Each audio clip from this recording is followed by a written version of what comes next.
José María Arguedas, más conocido como el Taita Arguedas. De él vamos a analizar dos cuentos que les pido encarecidamente, en nombre de Dios, que lean. Hagan un esfuerzo para contribuir con la patria, porque eso es un esfuerzo, hijitos. Mientras ustedes se preparen bien, estudien, lean, están no solamente aportando para su bienestar de cada uno de ustedes, sino le están aportando a la patria, que eso es lo más importante. ¿Ya? Entonces lean, por favor. ¿Qué cuentos van a leer? Que ya debieron traer para hoy día, ¿no? El cuento Agua y el cuento La agonía del Rasuñiti. Que si no les han dado el tomo, no tienen la información, yo les di el libro total, la Biblioteca de las Américas, donde se encuentra allí esos cuentos en audiolibro. O sea, mientras voy lavando mis servicios, voy peinándome, puedo escuchar. No hay excusa para no leer. ¿Ya? Entonces, lean los dos cuentos que vamos a analizar del maestro Arguedas. Muy bien. José María Arguedas, el año pasado que hemos cumplido 200 años de vida republicana, pero pareciera colonial, bueno, por el Estado, ¿no? Que no ha cambiado, lo nombraron al maestro José María Arguedas, peruano del Bicentenario, y sacaron esta imagen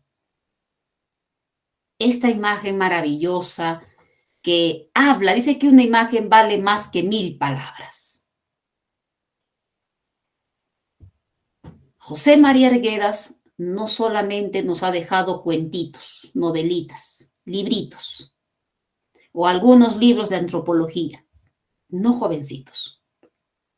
Los escritores han marcado hitos en la historia del Perú. Por eso que son nombrados. Hitos. ¿Cuál ha sido la contribución del maestro José María Arguedas para la nación? 1, desde el ámbito cultural. 2, desde la educación. 3, desde el arte. Él, a través de sus obras, ha cifrado un camino para forjar la identidad peruana.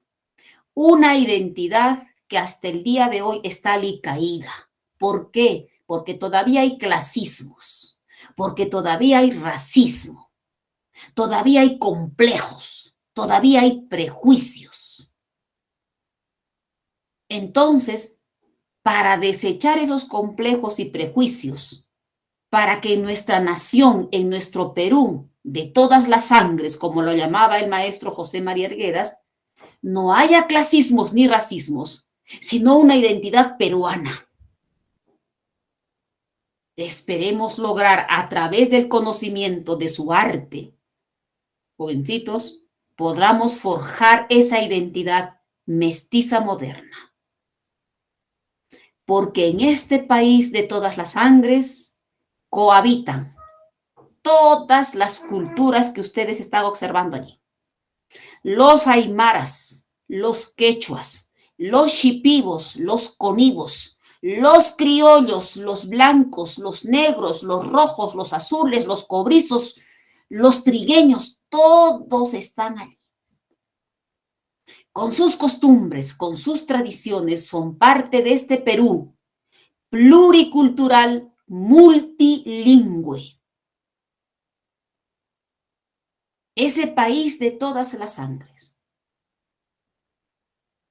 que debemos preservar, nos dice José María Arguedas, igual que nos dijo Guamampoma de Ayala, debemos preservar lo nuestro, nuestra cultura andina.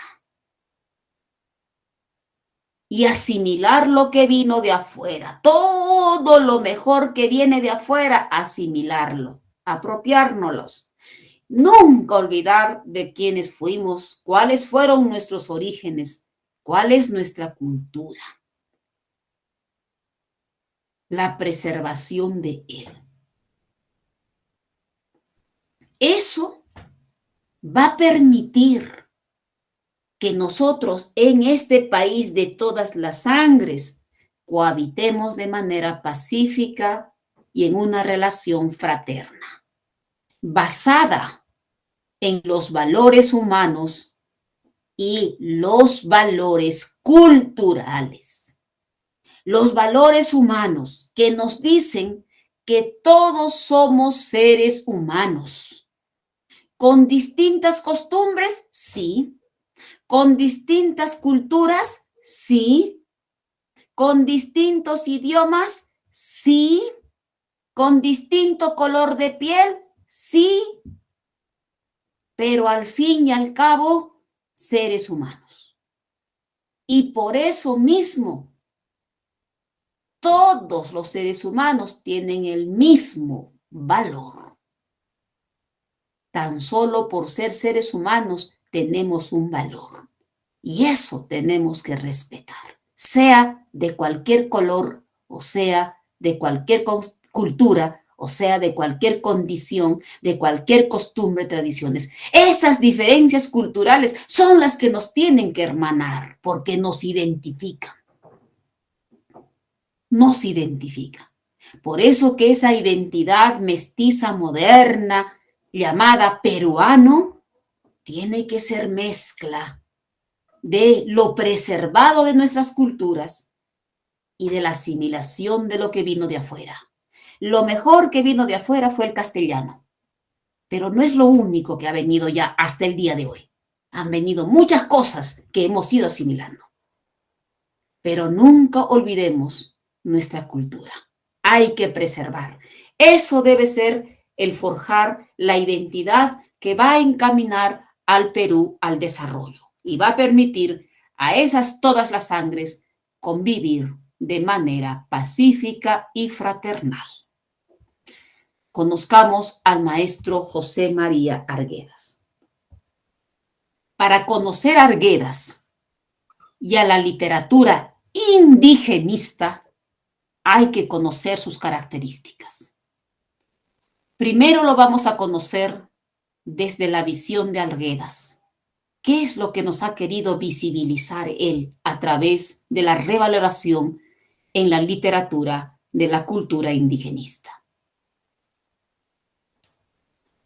No había un solo seminario, un solo conversatorio, una reunión en el que se encontraba Arguedas que no habría el folclore. Siempre estaba acompañado de los músicos. Él llevaba su charango, cantaba.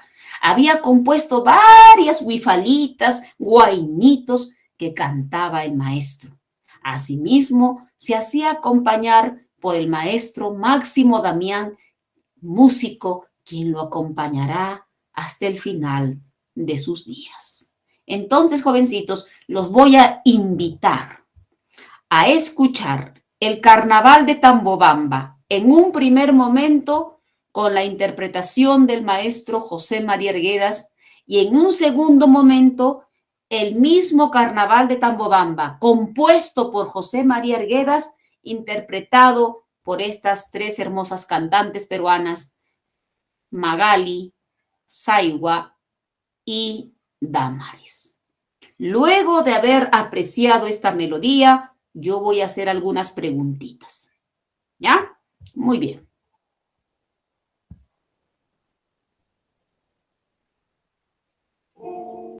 La primera característica que nos permite identificar a alguien es el idioma. El resto, no estoy diciendo que no, viene por añadidura. Lo primero que te permite identificar a alguien es su idioma. Entonces, ¿qué idioma hablarán los hombres andinos? Con mujeres andinas, igual, cualquiera de los dos. ¿Qué idioma? El quechua. ¿Con qué idioma han cantado las señoritas y Arguedas? ¿Qué idioma? Aymara. Aymara. Aymara, Mahta, Tambobandino, Mahtata. ¿Será Aymara? Quechua. Es el quechua, jovencitos. Yo sé que ustedes son mestizos y que su lengua materna es el castellano, que de repente no saben el quechua, ¿verdad? No tienen noción, pues todavía son de 15. Imagínense en un país donde hay complejos de clasismos, racismos, ¿no? El quechua ha sido relegado totalmente en las familias, ¿verdad? Y eso precisamente quiere revalorar el maestro Arguedas. Que nosotros como peruanos sepamos nuestro idioma. Maestra, ¿cómo van a saber el quechua los shipibos? No, los shipibos, si desean, pueden aprender quechua. Serán mestizos culturales del quechua, porque su origen, su lengua, su idioma es shipibo. Igualito será el conigo. En el caso de los del sur, de los que son originarios, tienen lengua materna quechua, son quechua hablantes. En el caso de nosotros, que somos, en nuestra lengua materna es el castellano, castellano hablantes. Nos identificamos. Pero miren cómo es el Perú de pluricultural, que el quechua hablante también es castellano hablante. El aymara hablante también es castellano hablante. El shipibo hablante también es castellano hablante. El conibo hablante también es castellano hablante. Esa es nuestra cultura. Esa es nuestra forma de ser. Entonces, ¿cómo lo vamos a llamar, maestra? ¿Cómo nos llamaríamos? ¿Cómo nos identificaríamos? Solamente como peruanos, mestizos. Nada más. Peruano es el shipibo y castellano hablante. Peruano es el quechua hablante, castellano hablante. El aymara hablante, castellano hablante, y el castellano hablante también es peruano. Esa es la identidad que quería el maestro José María Arguedas. Que no olvidemos nuestra cultura, la revaloremos. No miremos de manera despreciativa lo que es nuestro, porque somos peruanos. Es un país de todas las sangres, sí. ¿Complicada la identidad? No, no es complicada, es cuestión de valores. Ya viene desde la parte ética, moral, desde la apreciación y la conservación de todas las características andinas que tenemos como cultura ancestral, que nunca deberíamos haber olvidado. Nunca. Deberíamos haber preservado, pero como fuimos depredados, nos cuesta en este momento fortalecer nuestra identidad peruana. Nos cuesta, porque todavía hay ese tipo de complejos y prejuicios. Y que ustedes, los jovencitos, los estudiantes, deben desde el colegio, desde la escuela, revalorar, conocer, ¿verdad? No podría yo preguntarle a un boliviano, no le podría preguntar a un colombiano, no le podría preguntar a un mexicano cuál es la cultura peruana. Los que tendrían que darme cátedra de nuestra cultura peruana son ustedes. Entonces, ¿qué es lo que vamos a encontrar en la obra de José María Arguedas? ¿De qué trata la corriente literaria indigenista? ¿Por qué José María Arguedas es indigenista? Porque en sus obras literarias el protagonista es el hombre andino, el peruano andino, el que conserva su cultura, pero también ha asimilado lo que vino de afuera. El pueblo de San Juan se convierte en el escenario para el cuento Agua. Allí, José María Arguedas no lo va a defender al comunero antes llamado indio, y lo vamos a llamar como indio porque así es tratado en la obra. No lo defiende, porque el comunero, el indio, el hombre andino, cuando hablo de hombre ya saben que hablo de los dos géneros, ¿verdad? Hombre andino es un ser humano como cualquiera del mundo, como un chino, como un inglés, como un ruso, como cualquiera, como un blanco, como un negro, como cualquier ser humano, que no necesita que lo defiendas. No es como un animalito. El animalito sí tienes que defenderlo porque el que tiene la razón eres tú, ¿verdad? El animal no tiene razón.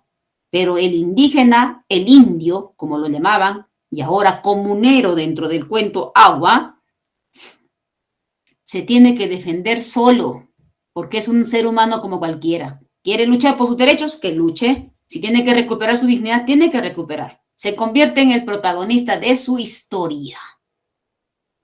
¿Me dejo comprender? La revaloración de Arguedas viene por el lado cultural. Sobre la cosmovisión andina, nos muestra ahí al personaje andino.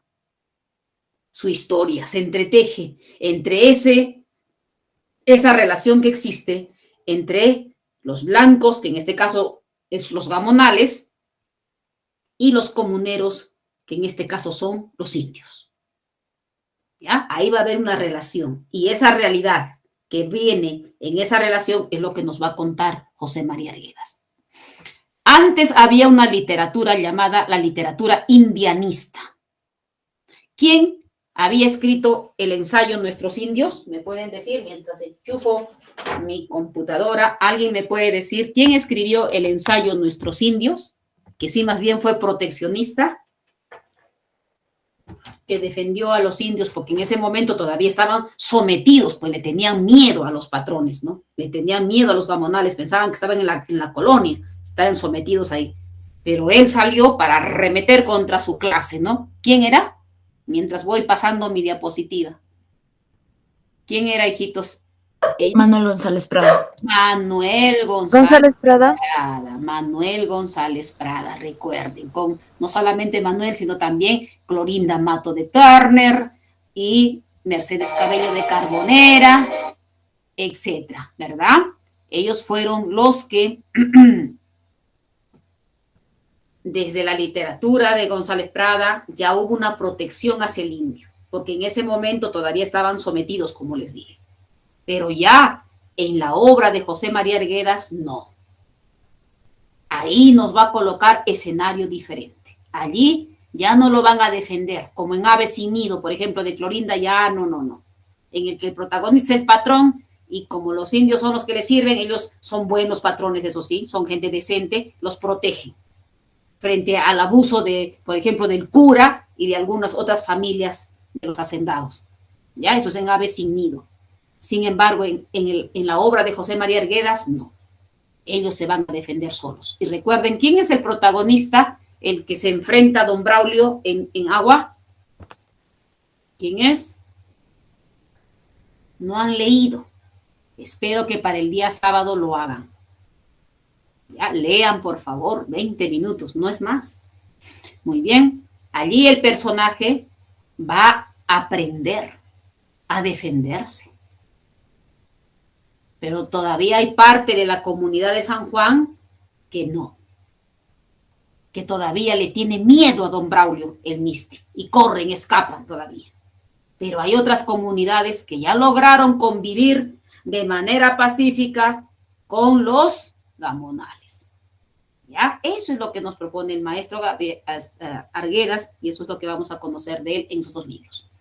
Fue escritor, antropólogo, etnólogo, profesor. Nace el año 1911 en Andahuaylas, Apurímac. Su padre, Víctor Manuel Arguedas, quien fue un abogado de profesión, que llega a trabajar como juez a Andahuaylas y donde conoce a la señora Victoria Altamirano, que pertenecía a una familia de hacendados. Se casan y de ese matrimonio van a tener 3 hijitos. Arístides el mayor, luego va a seguir José María Arguedas y el último, Pedro. Su madre fallece cuando José María iba a cumplir 2 años y medio. En ese momento el señor Víctor ya no trabajaba como juez, había sido despedido por razones políticas y había emprendido un trabajo de abogado itinerante, de viajar de pueblo en pueblo, de pueblo en pueblo. ¿Ya? Entonces, al verse en esa situación, él no podía llevar a las guaguitas, todavía 2 añitos José y el otro era recién nacido. Entonces, jovencitos, llevarse a Arístides, que era más grandecito. Pero a José María le va a dejar al cuidado de su abuela materna, de los padres de la señora Victoria Altamirano. Y al recién nacidito Pedro le va a dar en adopción a su hermana. Y a partir de allí ya va a dejar, puede ser su hijo, porque va a ser el hijo de su hermana, ¿no? Ya no va a pertenecer a su familia. Muy bien. Es así que Víctor Manuel llega a Ayacucho, a San Juan de Lucanas, donde alquila una casita donde pone su estudio de abogado. Esa casa le pertenecía a la mujer más rica del pueblo, la señora Grimanés Arangoitia, quien era una viuda que tenía 3 hijos adultos. Esta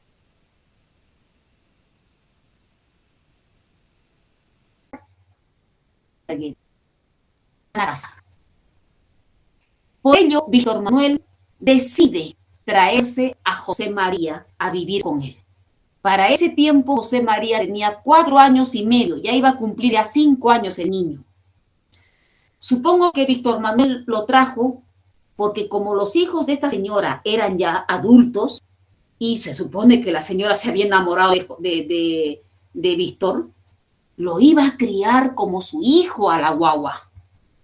Sin embargo, no fue así. Lo deja a su cuidado y el señor sigue trabajando, viajando. No se encuentra en la gran parte del tiempo en su casa, ¿no? Así que esta señora despreciaba a los indios, quienes eran pues sus sirvientes, ¿no? De la misma manera despreció a José María. Por ello, cuando el padre salió, esta señora le dio a José María al cuidado de los indios, pensando quizás que iba a ser infeliz allí, pero no fue así. Los indios dormían en sus camitas de cuero, de borrego, con sus frazaditas. Ellos no tenían cama. No conocen cama, ellos conocen sus cueros de borrego y ahí duermen, calentitos. Entonces, ¿qué le iban a dar cama a José María? Pues le dieron una batea de jeve, ¿verdad? Donde le pusieron un cuerito de carnero, le dieron una frazadita, dice, un poco cochinita, pero bien abrigadora, y ahí lo tuvieron al niño, ahí lo criaron. Estos indios le dieron amor a manos llenas, porque consideraban que José María Arguedas sufría más que ellos. ¿Por qué? Porque él había sido rechazado por los suyos. Era un blanco rechazado por los blancos. Y eso pues no era entendido por los indios, porque los indios decían que ellos habían nacido para sufrir, pero no José María si era un blanco. Entonces decían, no, él está sufriendo más que nosotros, porque nosotros ya nuestra condición, pues recuerden el cantero y el asno, ¿no? Mientras subsista nuestro infeliz destino, bestia el que se alentara, ¿no? Eso pensaban también los indios, que ellos habían nacido para servirle al patrón, para ser explotados por el patrón, para sufrir. Sin embargo, Arguedas no. Por eso le dieron cariño, amor, lo protegieron, le cocinaban, lo atendían y lo llamaban, pues, el niño Arguedas. Muy bien. Allí al lado de los indios aprendió 2 cosas, jovencitos, importantes. 2 cosas que marcan la literatura de Arguedas. Uno, aparte del idioma, obviamente, el profundo amor que se daban entre ellos.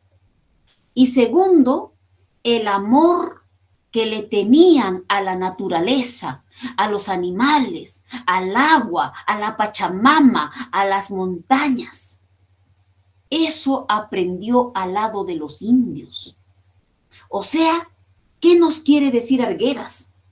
Que los indios se apoyaban, se consolaban, trabajaban en comunidad. Allí no había desprecio entre ellos, como sí lo había en el mundo de los blancos. En el mundo de los blancos sí había desprecio, había hipocresía, había maldad.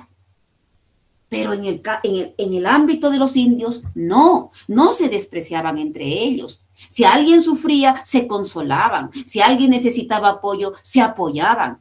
Había afecto entre ellos. Segundo, el profundo respeto que le tenían a la tierra, a la naturaleza, jovencitos. Por ello, que el hombre andino es uno con la naturaleza. Consideran a la naturaleza, a los cerros, a los apus, sus deidades. Por ejemplo, en San Juan, en el cuento Agua, hay dos deidades, dos apus que se enfrentan, ¿verdad? Eso me lo van a traer para la siguiente clase, cómo se llaman esas deidades. ¿Ya? Dame un segundo más, hijito, ya termino. Muy bien, entonces, jovencitos, ese contacto con la naturaleza, ese agradecimiento con la Pachamama, no solamente porque nos cobija, sino porque nos da el alimento. Lo consideran, pues, tierra viva. La naturaleza es viva en la cosmovisión andina. Y eso es lo que nos va a colocar, nos va a dar a conocer a través de sus obras José María Arguedas.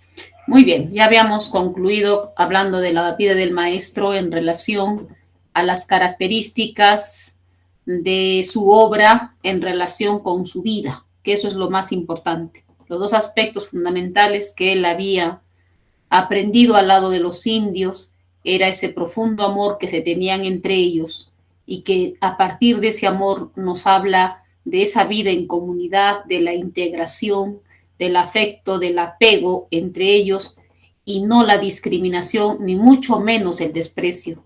Lo que sí más bien Arguedas había conocido en los blancos a donde él pertenecía, ¿verdad? Y segundo, el profundo amor que le tenía a la naturaleza. Recuerden, la naturaleza, el río, las plantas, la Pachamama, los apus, los animales, etc. Entonces, esas características son parte de la literatura indigenista, ¿no? Es porque Arguedas, desde muy pequeño, desde muy chico, fue prácticamente un indio, dado que fue criado por ellos, vivió, asimiló todo cuanto había aprendido al lado de ellos. Muy bien, ahora pasemos a su obra.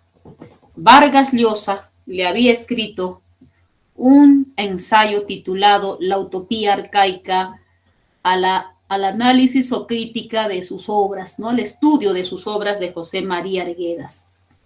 En el mismo nombre del ensayo lo dice, ¿no? Utopía arcaica. Él, pienso yo, que pensaba que José María, valga esa relación, que José María pretendía restablecer quizás aquí la cultura andina, que todos aprendamos el quechua de repente, ¿verdad? Y que todos asimilemos lo que fue el incanato, quizás, no sé desde qué ámbito lo debe haber abordado esto Vargas Llosa, que lo puso como una utopía arcaica.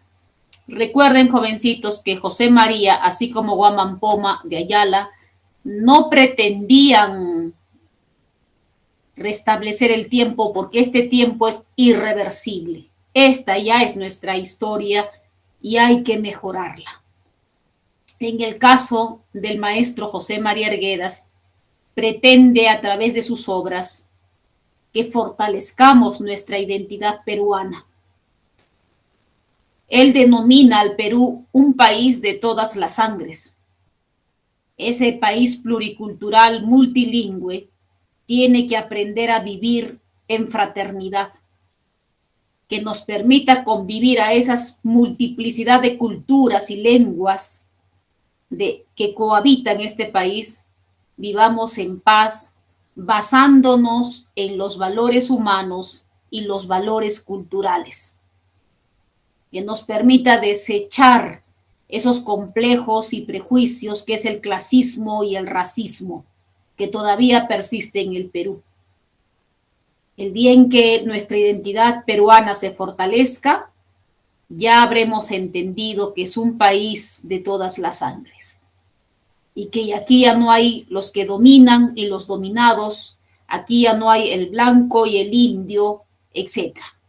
No hay eso, ¿no? Esperemos que algún día poder vivir en una sociedad fraterna, basada en ese respeto mutuo entre todos los que cohabitan, que ese era el ideal del maestro Arguedas. Pero cómo el Perú andino, la comunidad andina fue sometida en el tiempo de la conquista, entonces se quedó prácticamente olvidada, relegada, sometida, y por eso era necesario revalorarlo, ¿no? Eso sí, revalorarlo, ponerlo a la palestra y que empiece pues una literatura que muestre al indio, así llamado, ahora llamado comunero campesino, ¿verdad? Que asuma su propio protagonismo. Por ello, el maestro Vargas Llosa, si bien es cierto, tiene una postura disímil con el maestro Arguedas, ha hecho 2 fragmentos en ese ensayo para describir la obra del maestro Arguedas. Y lo voy a citar. Primer párrafo. ¿Qué dice? Con estos libros, el indio ingresa de verdad en la literatura peruana y también la belleza y la violencia sombría de los Andes. Cuando dice ingresa de verdad, está hablando de una literatura en el que el protagonista va a ser el hombre andino. Cuando hablo de hombre me refiero tanto al varón como mujer, ¿no? Va a ser tan igual como lo seríamos nosotros, como lo serían los ciudadanos del mundo, como cualquier ser humano. Porque el indio no es menos que nosotros, es igualito a nosotros, con virtudes y defectos, con deberes y derechos, y que si siente que sus derechos están vulnerados, tiene que luchar por sus derechos. Y si siente que alguien lo va a someter, se siente sumiso, tiene que recuperar y fortalecer su dignidad. Como cualquier ser humano, no necesita que nadie lo defienda, ni mucho menos que lo proteja. ¿Por qué? Si tiene las mismas capacidades que cualquier ser humano, ¿por qué tendría que ser eso? Lo que sí es vamos a revalorar, vamos a ponerlo en la palestra de la literatura, dice Arguedas, pero ellos son los personajes protagónicos de su vida. En el caso, por ejemplo, del cuento Agua, los de la comunidad de San Juan, es el protagonismo. Ahí tenemos pues que todavía ellos están sometidos y tenemos a Pantaleón, el cornetero, quien ya más bien se va a defender, va a colocar su postura, ya no va a permitir que nadie lo someta, va a hacerse respetar. Entonces, miren, jovencitos, eso es lo primero de la literatura indigenista. El indio se convierte en el protagonista de su propio destino.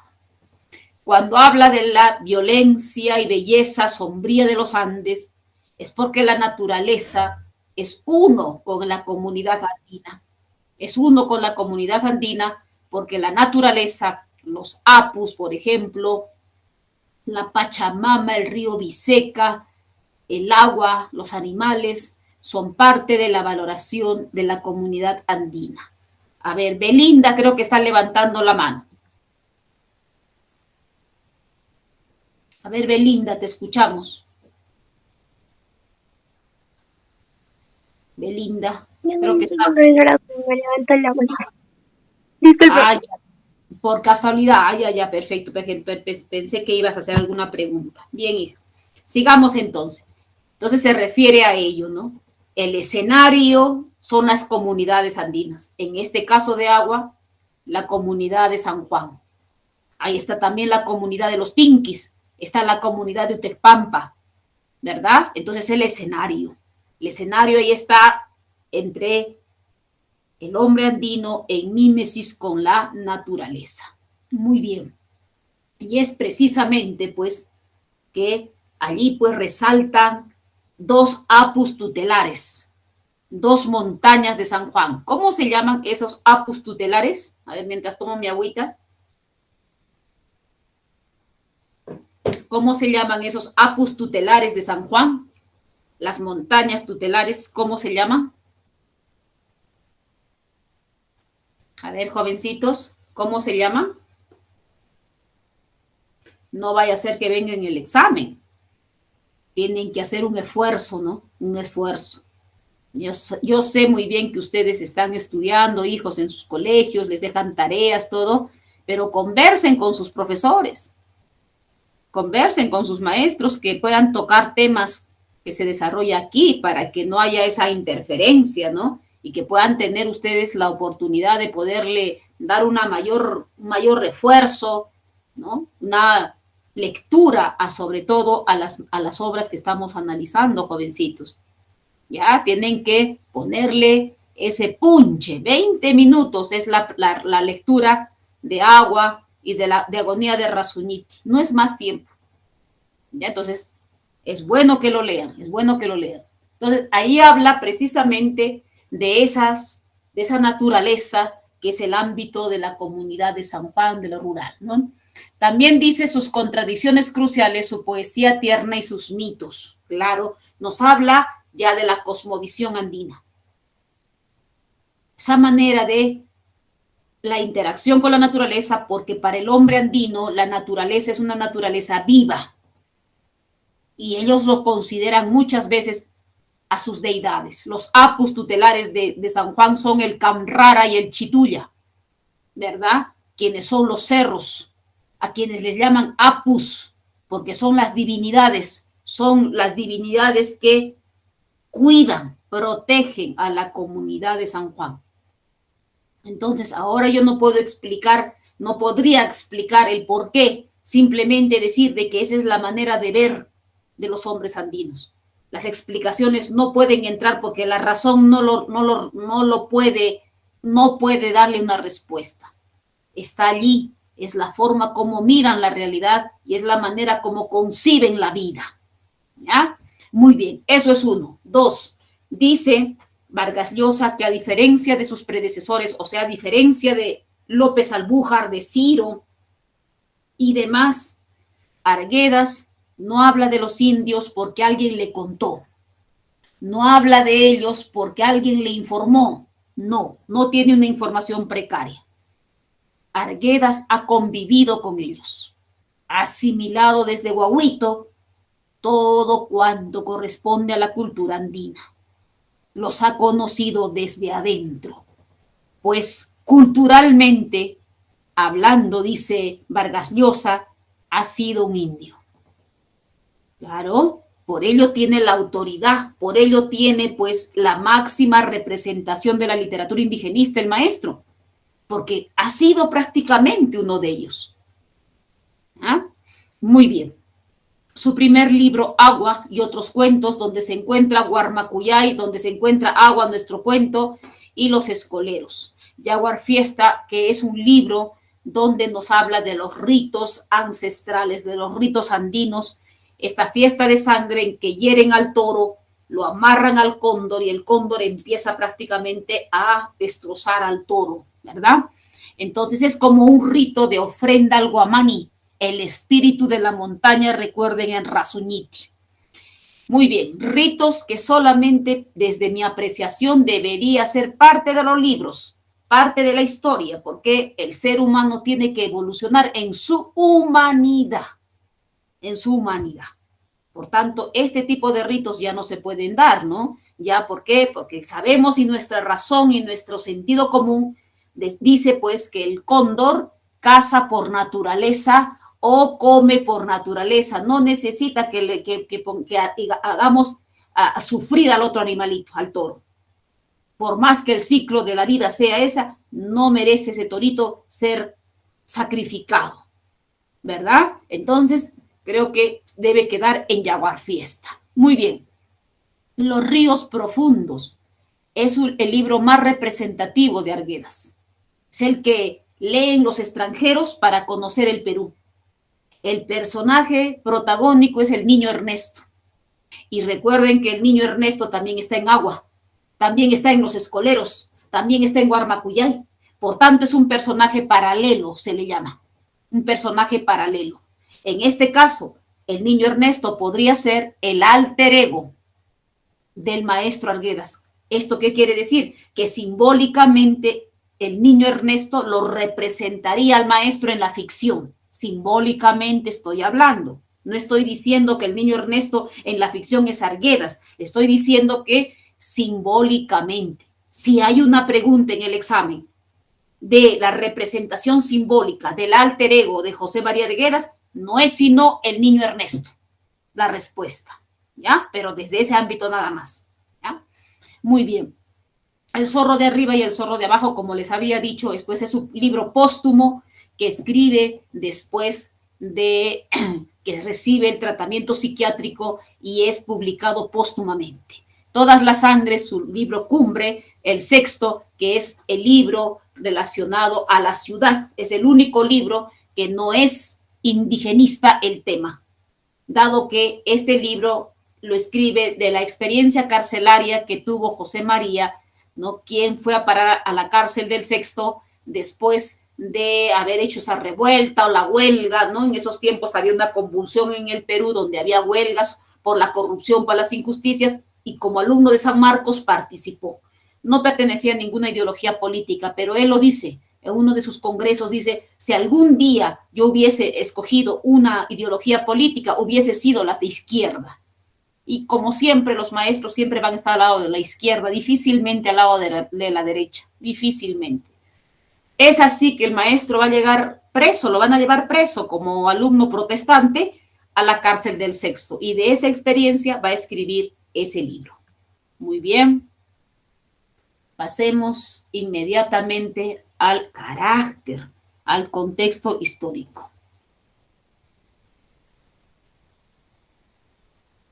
Primera mitad del siglo XX. En el contexto político-ideológico de la década de los 20, el indigenismo constituyó un avance hacia el descubrimiento y valoración de la identidad nacional principalmente. La defensa del indio superó los aspectos puramente étnicos culturales para derivar en un movimiento antigabonalista y anticolonialista que aportó elementos significativos para la búsqueda de un proyecto nacional.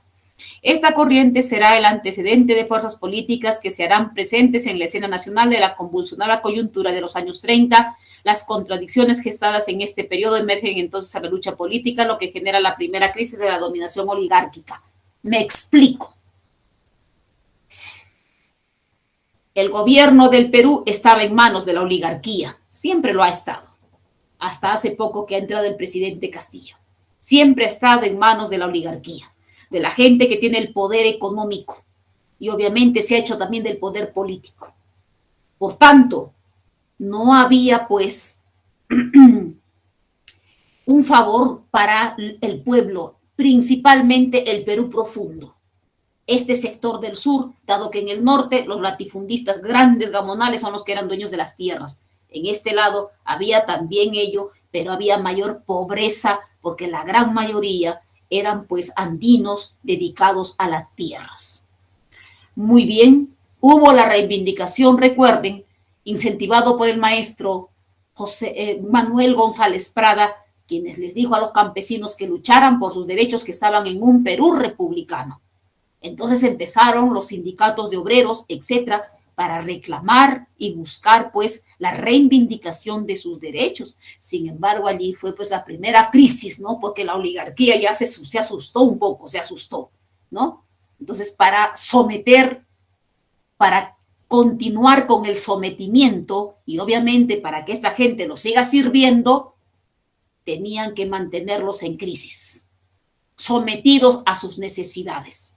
Bajos salarios, ninguna ley que lo favorezca. El gobierno discrimina a los indios y pobres por su baja economía. Todavía eso más, ¿no? Sinónimo de indio, sinónimo de campesino, sinónimo de serrano, sinónimo de comunero, era pobre. Tú hablas de campesino, inmediatamente se te viene la pobreza. Claro, en aquellos tiempos estaban sumidos en la pobreza. No tenían tierras, bajos salarios, ningún tipo de derecho de educación ni nada. Sometidos a las órdenes del patrón, del gamonal, del terrateniente. Entonces, y todavía discriminados y olvidados por el gobierno.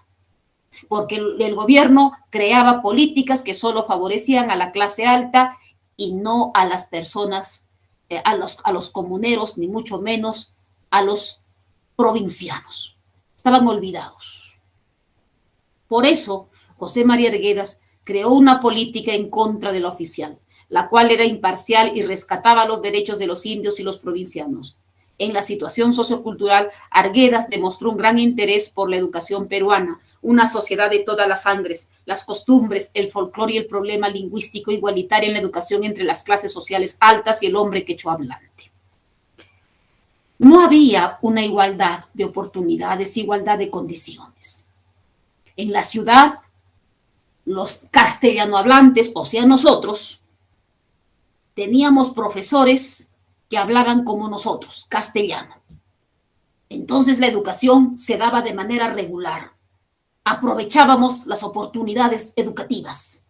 Sin embargo, las comunidades quechua hablantes, aymaro hablantes, shipibo hablantes, conibo hablantes, etc., no tenían la misma oportunidad para educarse, porque los maestros que iban a enseñarles no sabían su idioma, solamente sabían castellano.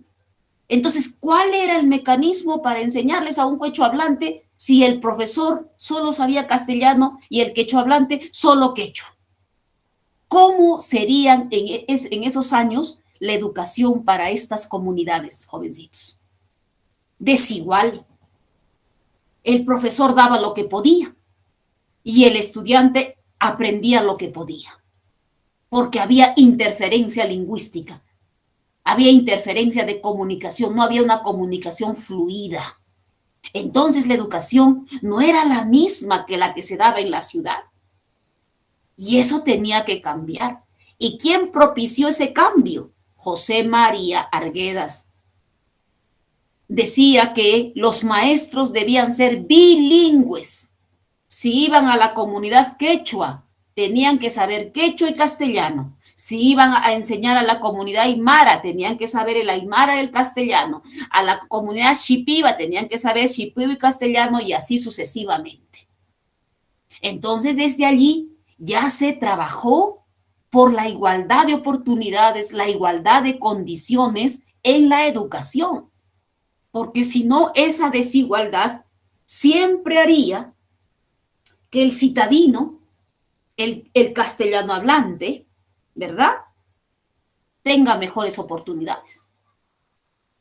Y las otras comunidades no tengan oportunidades. Es por eso lo relegado de la educación, jovencitos. Es por eso lo relegado. Muchas de las comunidades se acostumbraron a no estudiar, a recibir lo que podían. Unos cuantos salían adelante. Se iban a las ciudades, no lo sé. Unos cuantos, pero los demás se quedaban allí sumidos en la ignorancia y en la incapacidad, porque pensaban que eran incapaces de aprender, imagínense.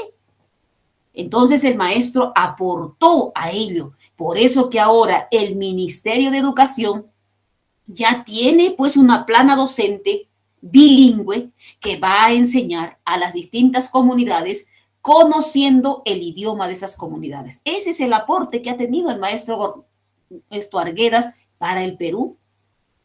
Entonces, desde el ámbito social, pues el maestro ha contribuido cultural y en la parte educacional. En ese marco nace la corriente literaria indigenista, que no solamente tuvo aquí la predominancia, sino en todos los países donde había población indígena, ¿verdad? Y además fue una corriente artística, cultural, porque no solo se desempeñó en literatura, también en pintura, en arquitectura, en música, hasta en fotografía, con el maestro puneño Martín Chambi, que a partir de sus imágenes pudimos conocer los paisajes andinos, las costumbres andinas, su gente andina, y todo ello le dio visibilidad y lo difundió para el mundo. Por eso, hace poco nomás, el Google le ha rendido un homenaje al maestro fotógrafo Martín Chambi. Claro, a través de él, recién se miró todo cuanto representaba las comunidades andinas a través de su lente. Esta corriente reúne las características del realismo. Hay una realidad plasmada allí, esa realidad del indígena, esa realidad del indio, del comunero. Y el espíritu de la vanguardia, porque muestra, reivindica los valores humanos. Aborda la situación social del indígena, describe y critica la marginación social de la que es objeto todavía aún. Si bien es cierto, en la literatura de Arguedas, tanto en el cuento Agua como en la agonía del Razuñiti, el indígena es el protagonista y héroe, personaje principal, sujeto obviamente a creencias y costumbres ancestrales, poseedor de un sentimiento mágico y mítico. ¿Esto qué quiere decir?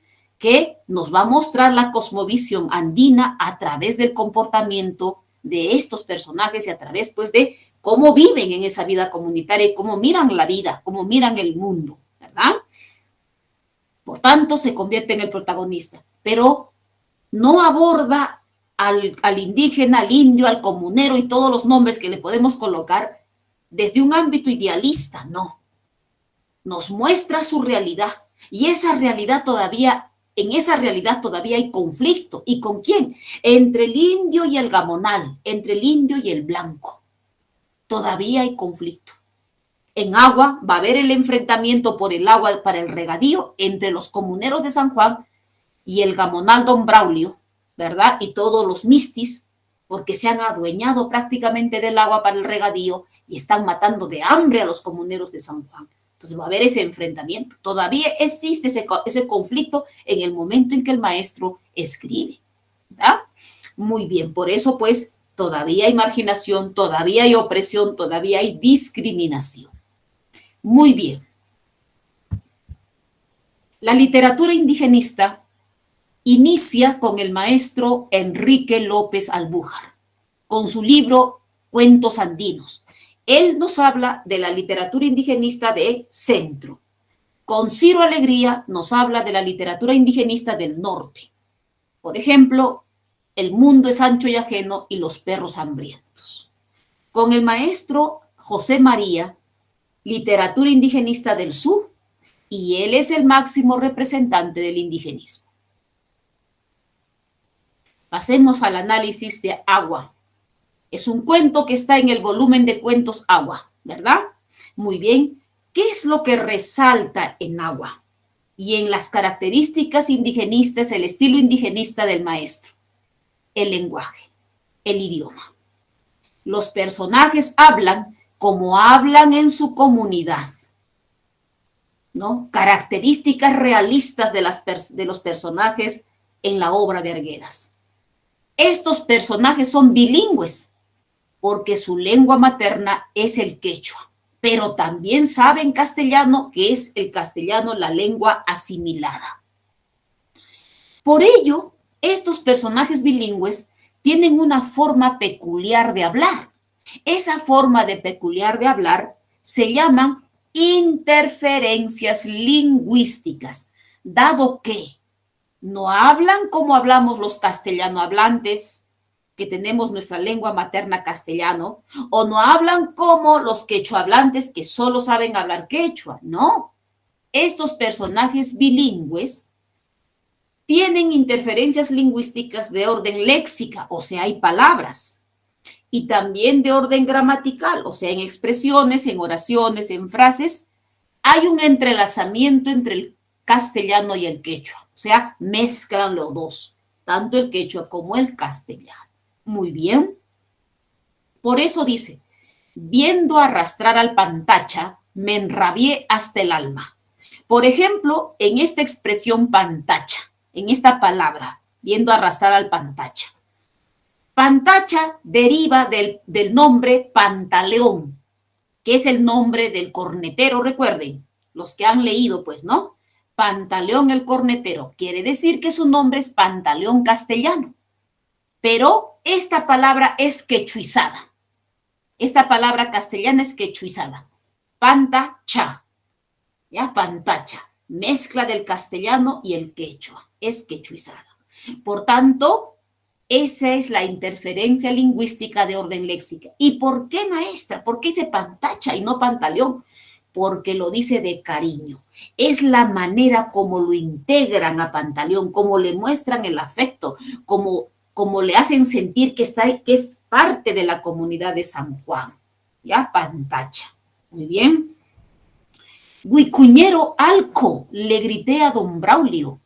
En esa expresión hay palabras quechuas como palabras castellanas. Huicuñero alco, perro cazador de vicuña. Le grité a don Braulio, castellano, quechua. Hay una interferencia lingüística de orden gramatical. Entonces, jovencitos, esa es la manera como hablan estos personajes bilingües que tienen como lengua materna el quechua, pero también conocen, han asimilado el castellano. Por ello, hay una integración hábil de la lengua quechua dentro de una base castellana que consigue Arguedas, pues en sus libros se logra una libertad notable para verbalizar el espíritu del hablante quechua. Recuerden que el idioma quechua, jovencitos, no solamente es un idioma que sirve para comunicarse, no. Es un idioma vivo, muestra las costumbres del quechua. Es una lengua viva, su cultura, cómo es el andino, cómo es el hombre andino, cómo es la cultura andina. Ahí radica la diferencia con el resto. ¿Ya? Muy bien. ¿Qué más vamos a encontrar en el estilo del maestro? La música como característica fundamental de las comunidades andinas y la naturaleza. La música interpretada ¿en qué, maestra? ¿Cómo música? Recuerden que, Pantaleón, uno de los personajes protagónicos de Agua, principal, diría yo, personaje principal, tiene una corneta. La corneta no es de metal, la corneta es de un cuerno de animal. Entonces, ¿qué hace? ¿Para qué lo utiliza en el cuento? ¿Alguien me puede decir? ¿Para qué utiliza Pantaleón su corneta en el cuento primero? ¿Alguien me puede decir o no han leído? Creo que no, ¿no? Seguiré nomás entonces yo. En un primer momento, el niño Ernesto, el blanco, que es amigo de los comuneros, el niño, le dice a Pantacha, empieza así el relato, ¿no? Cuando yo y Pantaleón llegamos a la plaza, en ese momento en el que llega Pantaleón el cornetero, toca su cuerno, su corneta. ¿Para qué? La corneta simboliza el llamado a comunidad, a cabildo, a todos los comuneros. Escuchan la corneta y es que decir, venga. Vienen todos pues a reunirse en la Plaza de San Juan para el reparto del agua. Pero también simboliza el jolgorio, la integración, dado que a través de la corneta Pantaleón interpreta melodías, una serie de melodías, guainitos como el Utejpampita, que bailan los martillos, o sea, los jovencitos. Martillos quiere decir jóvenes en castellano, martillo en quechua. Los escoleros son escolares, pero la manera como hablan los sanjuanes es escoleros. Ellos son amigos de Ernesto y de Pantaleón y llegan pues a la plaza y se ponen a bailar. El resto de comuneros también, porque la música es propio del sentir de la comunidad. No se interpreta para festejar un cumpleaños exclusivamente, no. Usualmente la música es para festejar, ya sea el sembrío o ya sea la cosecha o ya sea algo que la comunidad haya logrado. Por eso que la música es un acto representativo, una característica de la comunidad andina. Asimismo, la naturaleza. Ya habíamos hablado del Camrara y del Chitulla, cómo estos apus tutelares son personajes vivos, con comportamientos humanos. Por eso que los sanjuanes dicen, no hagas cosas malas porque el Chitulla se puede enojar. Asimismo, también cuentan cómo en las noches de luna, estos dos macizos, estas dos montañas, estos dos apus se enfrentan, dice, ¿no? En unas peleas, en unas luchas se enfrentan, ¿no? Entonces, allí hay comportamiento humano. Por ello, la figura literaria por excelencia en la literatura indigenista es la personificación, dado que se le da cualidades humanas a estas montañas, a la naturaleza, etc.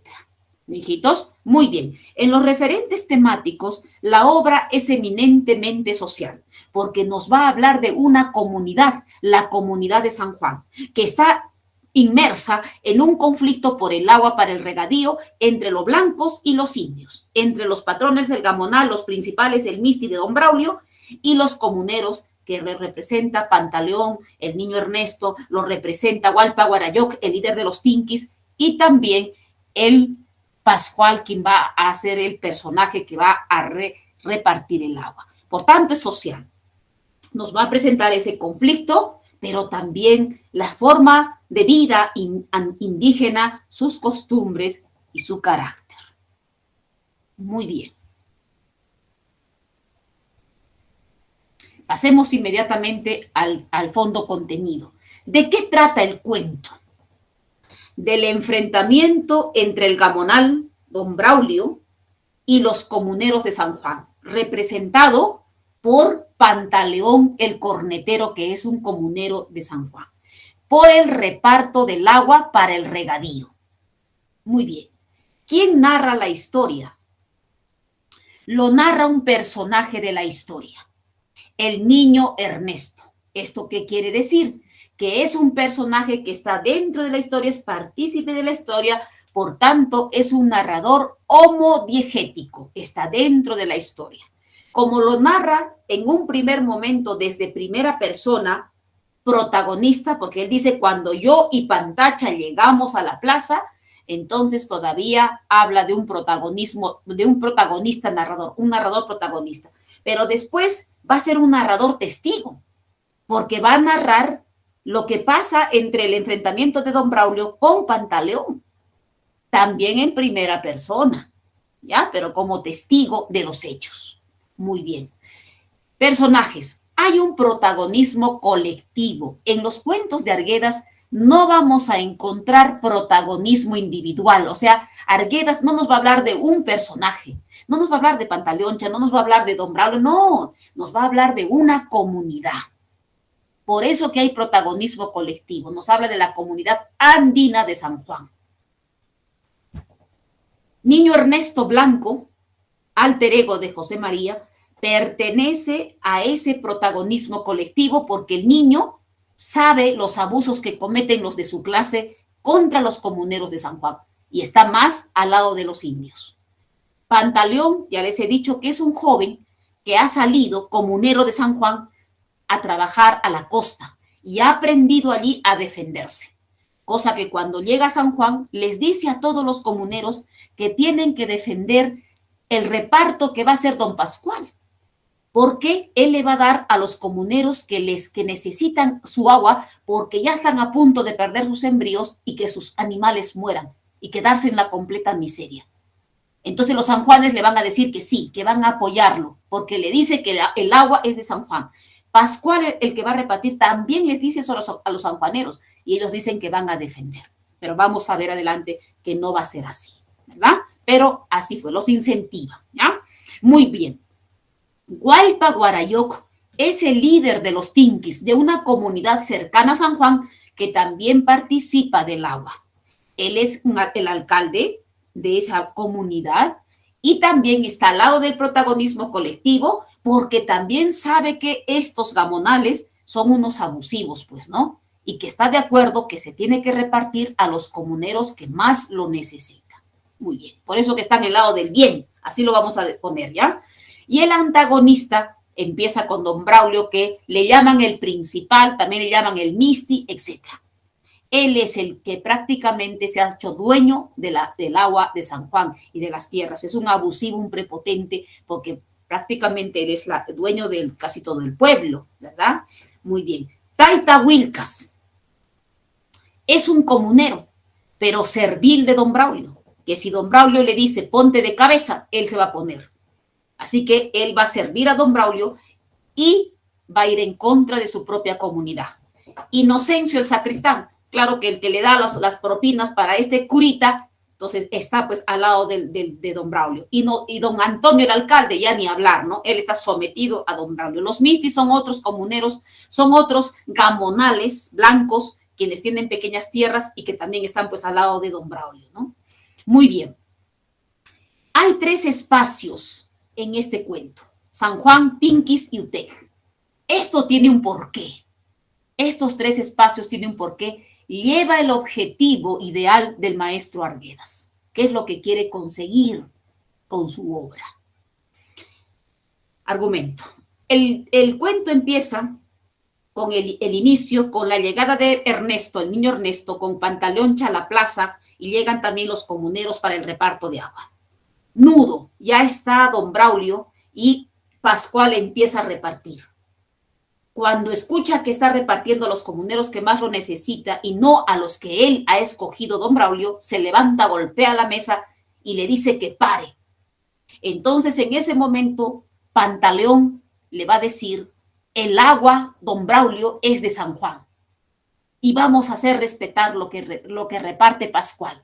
Cuando dice eso, ya don Braulio no va a decir, por favor, hablemos. No, va a sacar su revólver y va a disparar hacia el cielo. Los sanjuanes empiezan a escapar. Tienen miedo, pues. Pantaleón les dice: no, hermanos, quédense. No, ellos se escapan. Están todavía de miedo, sometidos al patrón. Los dejan solo a los 4. Es así que Pantaleón se enfrenta a don Braulio por el agua, le dice que es un perro abusador. Entonces Braulio le dispara, lo mata a Pantaleón. Cae. Eso está mirando el niño Ernesto. Y ordena al alcalde y a los demás que los metan presos a Pascual y a Hualpahuarayoc y lo arrastren el cuerpo muerto de Pantaleón y también lo metan preso. Profesora, Es así. disculpe. Sí, ya sé, tengo mi minutito. Ya estoy terminando, hijo, ya estoy terminando. Entonces, miren, jovencitos, en ese momento el niño Ernesto agarra su corneta y de Pantaleón, y no pues soportaba lo que le estaba haciendo a él, ¿no? Va contra su propia clase, le lanza en la cabeza, lo hiere, y es allí donde don Braulio, que cae, le ordena al alcalde que le dispare al niño Ernesto. Es así que el alcalde le va a decir con el pie que se escape porque lo quería, aparte sabía que era un blanco, ¿no? Que no podía matarlo así nada más, ¿verdad? Así es que dispara hacia arriba y el niño Ernesto escapa para Utejpampa, donde no solamente salva su vida, sino que simbólicamente Utejpampa simboliza la esperanza del cambio. ¿A qué me refiero? Y con eso termino. San Juan todavía está sometido a don Braulio, a los jamonales, todavía hay como una especie de práctica colonial. Con los tinquis, que es la comunidad cercana, ya los tinquis estaban haciéndose respetar por los mistis, ya no les tenían miedo, ya estaban en proceso. Con Utejpampa ya los comuneros viven de manera pacífica, basada en el respeto, con los gamonales. Ya hay un respeto. Eso es lo que espera José María Arguedas en su literatura y en la realidad. Con eso hemos concluido, jovencitos, con la obra Agua del maestro Arguedas, la agonía del Razuñiti, y los voy a invitar a que escuchen, por favor, esta historia. Y creo que he saltado. ¿Me están escuchando, hijos? Sí, ¿no? ¿Me escuchan? Sí, profesora. Sí, profesora. Muy bien, entonces voy a colocar... La agonía del Razuñiti. ¿Ya? Muy bien. Estaba tendido en el suelo, sobre una cama de pellejos. Un cuero de vaca colgaba de uno de los maderos del techo. Por la única ventana que tenía la habitación, cerca del mojinete, entraba la luz grande del sol. Daba contra el cuero, y su sombra caía a un lado de la cama del bailarín. La otra sombra, la del resto de la habitación, era uniforme. No podía afirmarse que fuera oscuridad. Era posible distinguir las ollas, los sacos de papas, los copos de lana. Los cuyes, cuando salían, algo espantados de sus huecos, y exploraban en el silencio. La habitación era ancha para ser vivienda de un indio. Tenía una troje. Un altillo que ocupaba no todo el espacio de la pieza, sino un ángulo. Una escalera de palo de lambras servía para subir a la troje. La luz del sol alumbraba fuerte. Podía verse cómo varias hormigas negras subían sobre la corteza del lambras que aún exhalaba perfume. El corazón está listo. El mundo avisa. Estoy oyendo la cascada de Saño. Estoy listo, dijo el danzak Razuñiti. Se levantó y pudo llegar hasta la petaca de cuero en que guardaba su traje de danzak y sus tijeras de acero. Se puso el guante en la mano derecha y empezó a tocar las tijeras. Los pájaros que se espulgaban tranquilos sobre el árbol de molle en el pequeño corral de la casa se sobresaltaron. La mujer del bailarín y sus 2 hijas que desgranaban maíz en el corredor dudaron. «Madre, ¿has oído? ¿Es mi padre o sale ese canto de dentro de la montaña?», preguntó la mayor. «Es tu padre», dijo la mujer, porque las tijeras sonaron más vivamente en golpes menudos. Corrieron las 3 mujeres a la puerta de la habitación. Rasuñiti se estaba vistiendo. Sí, se estaba poniendo la chaqueta ornada de espejos. «Esposo, ¿te despides?», preguntó la mujer respetuosamente, desde el umbral. Las 2 hijas lo contemplaron temblorosas. «El corazón avisa, mujer. Llamen al Lurucha y a don Pascual. Que vayan ellas». Corrieron las 2 muchachas. La mujer se acercó al marido. «Bueno, Huamani está hablando», dijo él. «Tú no puedes oír. Me habla directo al pecho. Agárrame el cuerpo. Voy a ponerme el pantalón. ¿A dónde está el sol? Ya habrá pasado mucho el centro del cielo». «Ha pasado. Está entrando aquí. Ahí está». Sobre el fuego del sol, en el piso de la habitación, caminaban unas moscas negras. «Tardará aún la chiririnca que viene un poco antes de la muerte. Cuando llegue aquí, no vamos a oírla, aunque zumbe con toda su fuerza, porque voy a estar bailando». Se puso el pantalón de terciopelo, apoyándose en la escalera y en los hombros de su mujer. Se calzó las zapatillas. Se puso el tapabala y la montera. El tapabala estaba adornado con hilos de oro. Sobre las inmensas faldas de la montera, entre cintas labradas, brillaban espejos en forma de estrella. Hacia atrás, sobre la espalda del bailarín, caía desde el sombrero una rama de cintas de varios colores. La mujer se inclinó ante el danzac. Le abrazó los pies. Estaba ya vestido con todas sus insignias.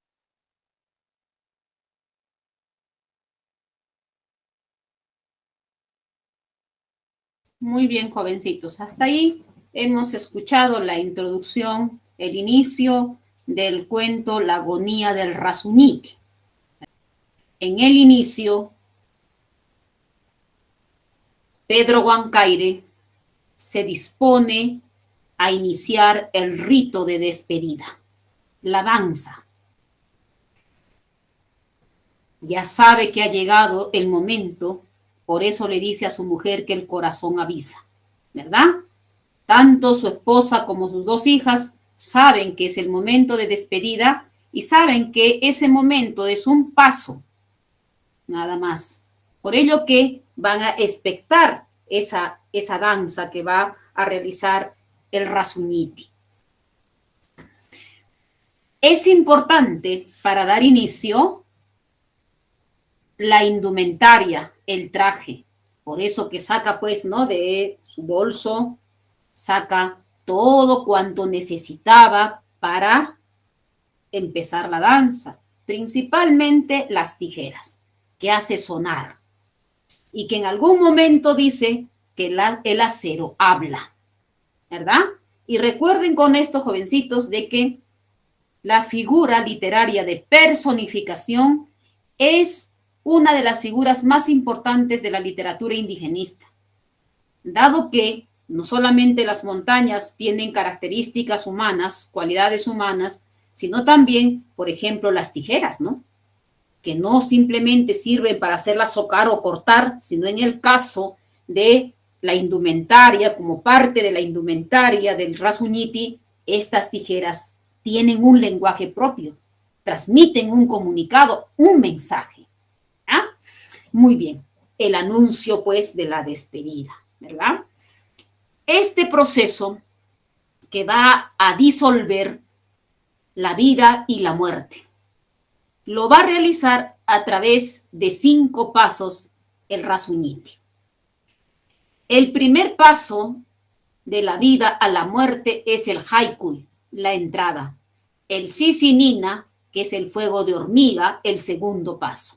Luego de allí, que todavía está un poco lento, pasa pues al clímax prácticamente del movimiento, que es el waqtai, la lucha. Y luego ya nuevamente desciende ese movimiento, la fuerza, para pasar a la lentitud y ya prácticamente a la inmovilidad con el Jaguar Mayu, río de sangre, que es el paso final que en todas las danzas de indios existe.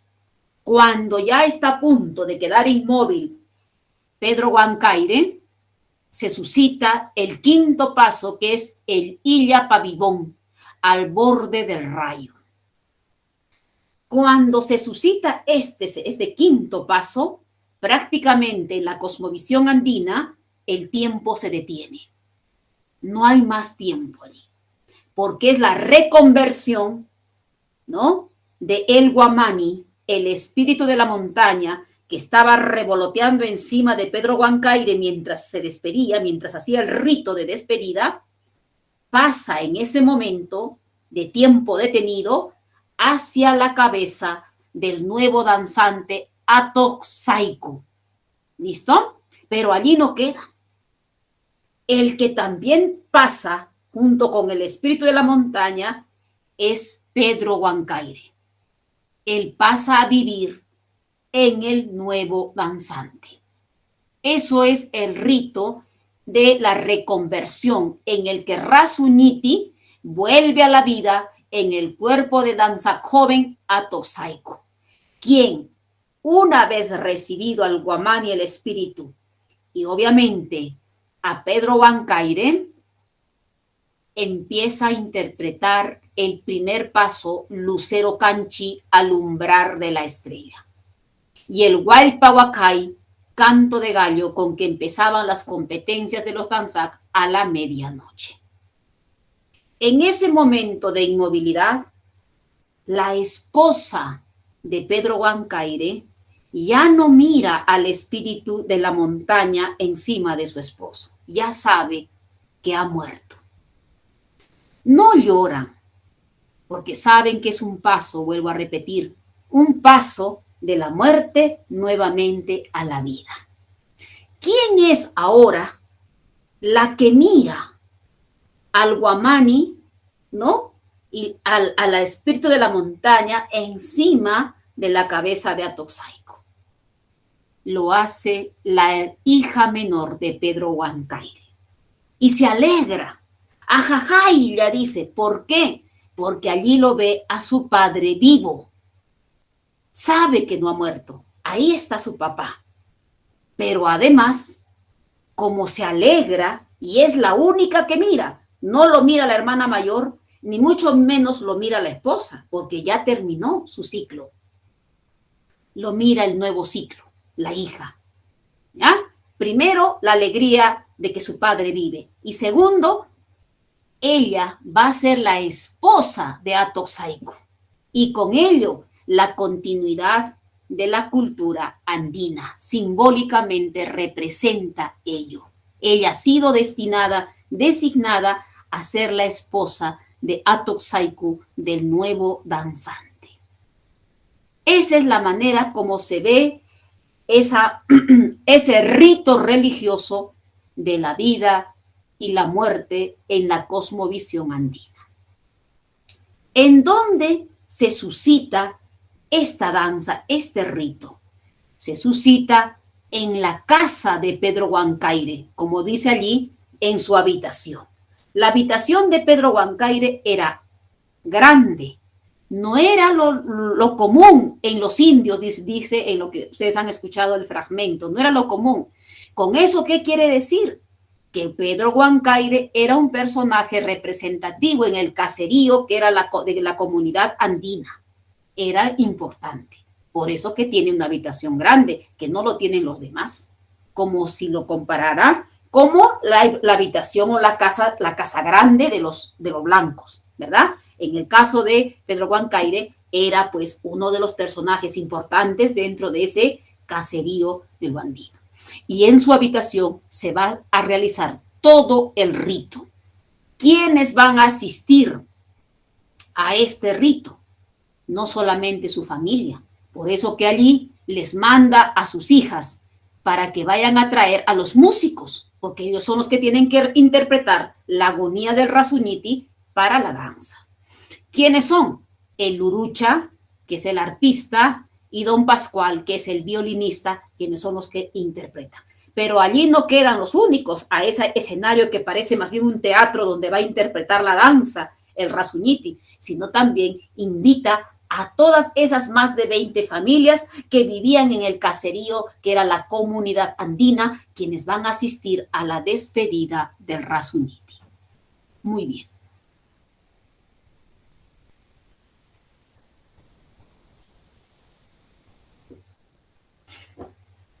En el plano del fondo contenido, el tema, ¿de qué trata la obra?